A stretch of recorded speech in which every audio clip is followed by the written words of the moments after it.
This is the sound cannabis companies hear when they try to place an ad on Facebook, Twitter, or Google.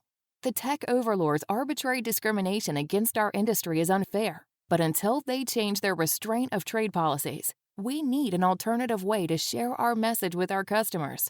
Cannabis podcasts are one of the last advertising platforms not controlled by tech monopolies. And for as low as $9.99 a week, cannabis companies have the freedom to play their uncensored commercials to customers around the world. Don't let tech bosses dictate how you run your business. Go to PodConX.com. That's PodConX.com. And for just $9.99 per week, you can go from this to this.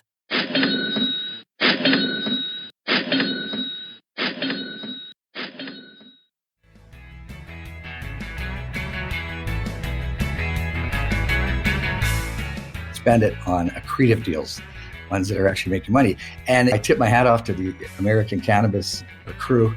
They're still around, and a lot of them are making money, and they can't deduct their expenses from their costs. So it's just crazy. Those things are going to change. They can't deposit their money in banks properly. They can't use Visa debit cards. But when those things change, man, it's going to accelerate this business, and the ones that are left standing as they are now are going to do very well. From the PodConX studios, high in the Rockies at the beautiful Beaver Creek Resort, it's the Raising Cannabis Capital Show. Today on MJ Bulls, we are joined by Terry Booth, the CEO of Audacious. Terry, welcome to the show. Hey, man, thanks for having me, Dan. Looking forward to it. Well, it's a real honor to have you, and I'm glad you could stop by. As the founder of Aurora Cannabis, your position in the cannabis history is secure, but it doesn't mean you're stopping. Since stepping down as the CEO, you've launched another highly publicized project, and that's why you're here today. Let's learn more about Audacious. Can you give us an update? Yeah, I retired from Aurora for about 7.5 hours. It was time to see what else was out there. Started a med PPE business in Edmonton. I grabbed myself a building and was talking to the people at Australis for some time with respect to how I may or may not fit in. And there was some talk about being a chief strategy officer, and I didn't bite on that one. And then, of course, a dissident battle started against Australis from its shareholders. They were going to turn the company into a fintech. Yeah. And it was born as a cannabis company, and we weren't about to let that occur if we could stop it at all. And those things are interesting battles. People go at each other's throats, but it's mainly maybe a reflection of society where these proxy firms write up the press releases. At the same time, you're still talking to the dude. I'm still good friends with Scott Dowdy. And their company was not in the right direction for us shareholders. So boom, comes November, we win significantly. So we knew that probably in August we were going to win. And we started to set the groundwork for Audacious. I joined in March. We were only in Nevada at that time. We're now in Nevada, California, Oklahoma, Missouri, Massachusetts, and we've got some hard work going on in New York and New Jersey. We're working on deals in Florida. It's amazing what we've accomplished. I'm really pumped about it. Well, I've heard you describe it as an MSO in the making, but it sounds like it's an MSO in made, because with all those states, man, that is some impressive growth over such a short period of time. I know you had a really good foundation of subsidiaries. Was that sort of central in how your ability to grow as fast as you did, some of the key subsidiaries that you guys had under your umbrella? 100%. Dr. Duke Fu was part of the dissident battle, and he was actually involved in a lawsuit against Australia. But when he joined the dissident battle and won it, we made him interim CEO. And he started getting Nevada back in shape. His business is in Nevada. And then we made probably the cornerstone investment was ALPS. Yeah. It used to stand for Aurora Larson Projects. Thomas Larson is brilliant. He's been in the horticultural industry for over 30 years, passed on from his father. And when I met that dude in the Netherlands, and he showed me around some of these greenhouses, I was shocked at how far ahead they were of North America. These greenhouses they build, in the old school, there's a greenhouse was the same as an outdoor grow. You're going to have the proper yields. You're going to be susceptible to disease and whatnot. This is nothing like that. We call these indoor grow with supplemental sun. There's as many lights per square foot in these grows as there are in a typical indoor grow, but we happen to have a glass roof. And that glass roof helps us quite a bit with our micromole count. It helps us get those juicy little buds at the bottom of the plants by having reflective glass. It's cool glass. The sun comes into this glass and it can't get out. So away he goes. He peeled out of Aurora about the same time I did. And I was a part of that, reducing the core to a core asset versus we didn't need much more grow in Canada as you were oversupplied in Canada. And there's a few projects he was working on around the world that he picked up again. So he picked up the Australian project. It's a 350,000 square footer. And he's picked up a few facilities in America.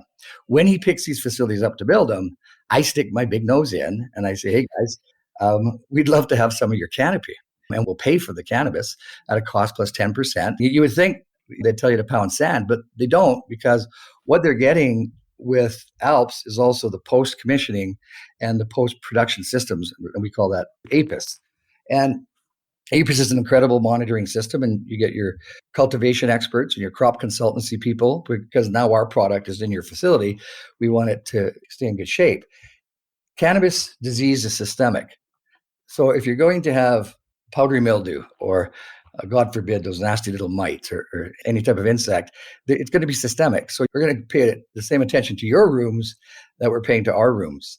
And they love it. And a good example of that is the guys in Massachusetts. When they first phoned us thinking we were a loan company, Australis Capital. And we're not that anymore, guys. But what are you up to? Well, we're licensed in Massachusetts, a social equity license. That includes 110,000 square feet of canopy, 4 dispensaries, delivery, and manufacturing. We're, well, maybe we can help you out there. And they were, no, we know how to grow weed. We managed over 1 million square feet in the old days in Cali under Hoop House and whatnot. But I got him on the phone with Thomas Larson and Joel Fuzat, a Northern California guy. He was employee number 6 at Aurora. Okay. And they started speaking cannabis. And within 2 hours, these guys in Mass, they knew they needed these guys at Alps to build their facility. That's our plan. It's very hard to replicate that plan. What it does, it also leapfrog you into licensing. Right. Otherwise, if we were in Mass, we'd be applying right now, and it would probably take us 8 months to a year to get fully licensed. Yeah. We come in there and we've got 12.5% of their canopy, and we immediately have product. And by the way, we're hoping to help them out with the manufacturing license, where we'll take total control over that. It feels like instead of an MSO in the making, it's a roll up in the making, because all these groups are like, wow, I would love to be part of Terry's team, and he's bringing all these great assets and great infrastructural advantages that I wouldn't have otherwise. So it seems like such a smart strategy on your part. Yeah, it was one of those things. You mentioned the MSO word. Sure, we're an MSO, but I call us an MSO 3. This market cap, and we're below $100 million. It's killing me. When we do the comps against our competitors, we should be an MSO 2, which is north of 500 million. So that's my job. My job is to create the liquidity in the stock. I'm pretty good at that. I'll do it again.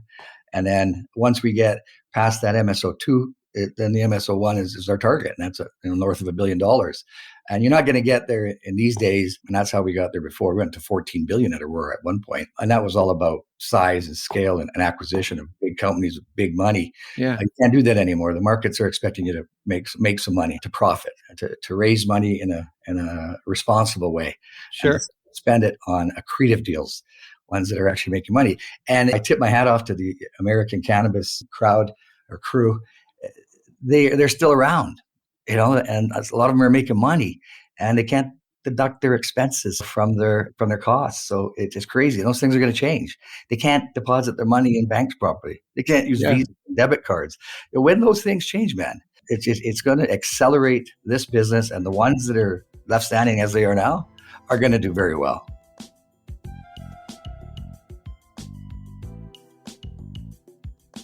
You have a really great experienced team. We're not going to have a chance to talk about your team.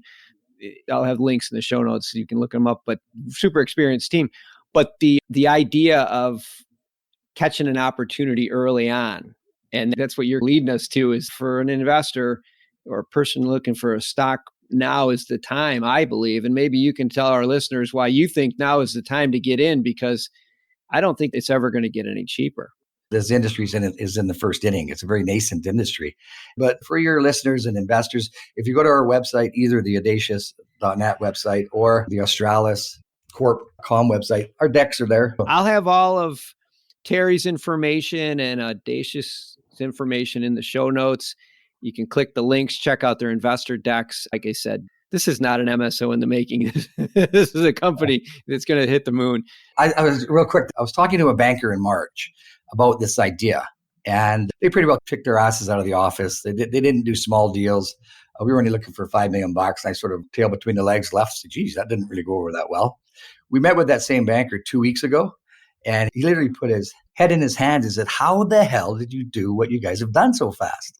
Yeah. And it's a credit to hardworking people that know this space. So we're pumped, man. It's a great investment. I'll tell you that. Well, it's an experienced team, and that's really important, especially now in cannabis. You can't just wing it anymore. But Terry, once you get a little more traction, we'll do this again. Yeah. But thanks for being on the show today. Hey, Happy New Year, buddy. All the best.